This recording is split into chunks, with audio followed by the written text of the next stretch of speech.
我是2015年8月份，然后开始学佛，当时也是一个很巧合的机缘，就是我没有任何人就是说介绍，然后我自己在网上报名，我是宁玛派的，学的宁玛派索达吉堪布的课程，然后当时我就上了他那个自卑佛网，然后就点进去，然后就报名以后大概3天时间吧，就有师兄打电话给我，然后我学了佛以后，我觉得因为我在学佛之前我的性格是非常急躁的，非常急躁，然后呢看事情也很极端，然后当时的话其实也是我的婚姻在比较有困扰的时候，然后让我接触到了佛法。当然我的婚姻还是没有因为学佛而挽救，但是我很感谢那一段婚姻，让我明白了我自身的弱点，就是我的前夫他就像一面镜子一样，就是照到了我本身我自己的一些缺点和弱点。如果我不学佛，可能我真的就意识不到，因为我在我的印象中，我觉得好像所有世界上的人都是错的，就我是对的。然后我跟别人讲也是没有别人能够讲话的时候，都是我自己在讲。所以真正的学佛以后，让我知道了佛法无边，然后也知道了一个人做事情应该是怎么样的。所以虽然说我现在还是修行不够精进，但是我自己知道了我是怎么样的一个人，而且我也知道了以后我要往哪方面去发展。阿弥陀佛。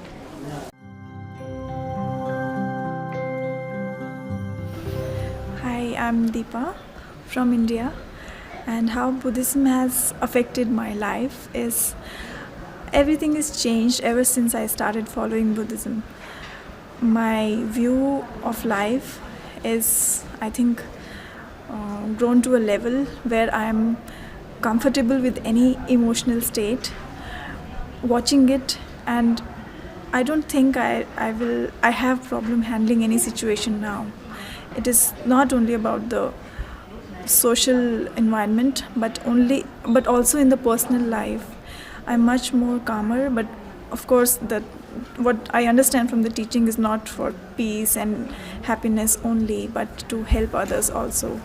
But for me, right now, I am in a state where I can be calm, peaceful, happy, and at the same time help maybe 1 or 2 people, and less emotionally down.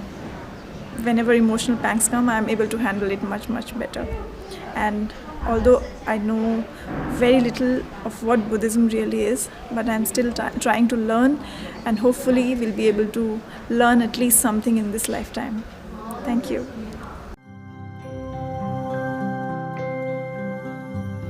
Okay, so the way I came into the Sakya lineage was actually directly through His Holiness Sakya Trizin. In 1977, I was studying at the College of Oriental Studies, and I heard that this man was coming, who was a Tibetan teacher, and I immediately felt like I wanted to build a throne for the College of Oriental Studies for their shrine room. I just kind of got inspired to do that. So I went to them and asked if they would pay for the materials. They did. They made a nice throne. We had a Balinese cloth at the bottom. It was stolen the day before he came. And anyway, I just had that feeling that I should do that. And then the night before he came, the place I was in was totally burned to the ground, and the only thing I got out was a bag of underwear that I threw out the front door. So the next morning, when His Holiness arrived, someone gave me pants that came up to, I don't know if you can see it on the camera, about there, a little below the knees, these brown polyester pants. And like His Holiness came in, I greeted him, and he asked me how things were. I said that my house had burned down the night before, and he was so compassionate and so loving, and I just immediately made a connection with him. So one of my professors had been his sponsor. So he was staying in this little bungalow motel in West LA. It was just a little kind of obscure, kind of dicey place.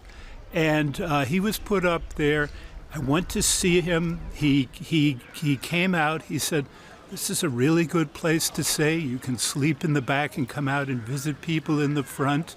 And he had just come from Minnesota by train, and he thought it was so good compared to all of the trains he had ridden in India. So one of his sons had a toothache at the time, and I had a chance to do a little service and go to the drugstore and get that stuff you put on your teeth to numb it. And during the course of our conversation, His Holiness said, "Next year, I'm going to be up in the Bay Area for a little while, and you should probably come and see me." But the big thing is that I'm teaching the Lamdre in Purawala, which is where we're standing now, and that you should come to that. I had no idea of what it was. If I had an idea, I wouldn't have gone, I'll tell you that. But I really felt like I could trust His Holiness, and to this day I do, I really do.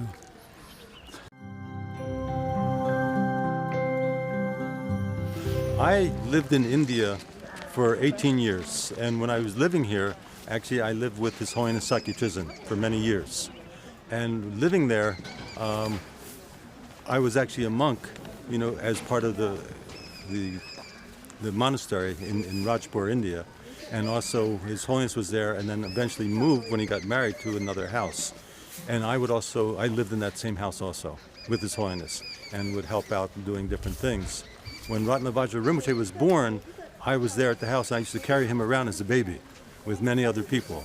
So now to see him grow and become the Sakya Trizin is actually something that is very special in my heart, just because I've known him so long and have had such a very strong relationship with him and with His Holiness Sakya Trizin and with the Sakya tradition in general. So just a very strong connection, and I thought I cannot miss to come this time to be to be part of the celebration.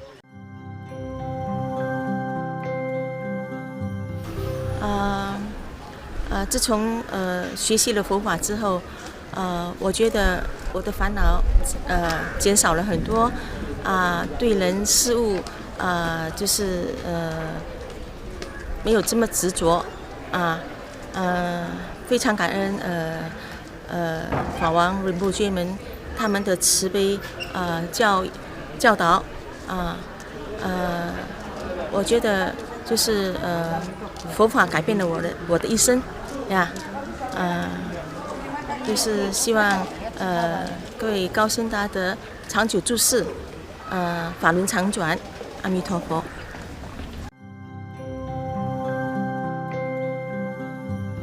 So I came to the Sakya practice about 18 years ago, and I think, like many Westerners, I came through suffering to Buddhism. I had gone through a very hard time, and I was looking for something, some spiritual direction in my life, and I went to a White Tara retreat in Australia. And it was very wonderful, actually, and I loved the practice because I have a very busy mind, and I found that the visualizations in Tibetan Buddhism do occupy that busy mind with very beautiful images. So it was a particularly beautiful practice to come to Tibetan Buddhism. And then as time went by, I found that these practices gave me some direction and focus and energy for my life. And then I came to India and I met His Holiness Sakya Trizin, the 41st Sakya Trizin. And I fell in love with him and in a very spiritual way. He is a Buddha, and that was clear to me, and that was a great gift in my life. So how I came to the Sakya practice particularly, I have thought about this, and I think that this is just karma. I think it's just karmic. People fall into whichever Buddhist family they have a karmic connection to. So I here I am, and I will continue to practice until I die, and I hope I will be sufficiently good practitioner that when I die I will be able to be reborn into the Dharma and eventually achieve enlightenment for the sake of all living beings. So I think, is that enough answer for that question?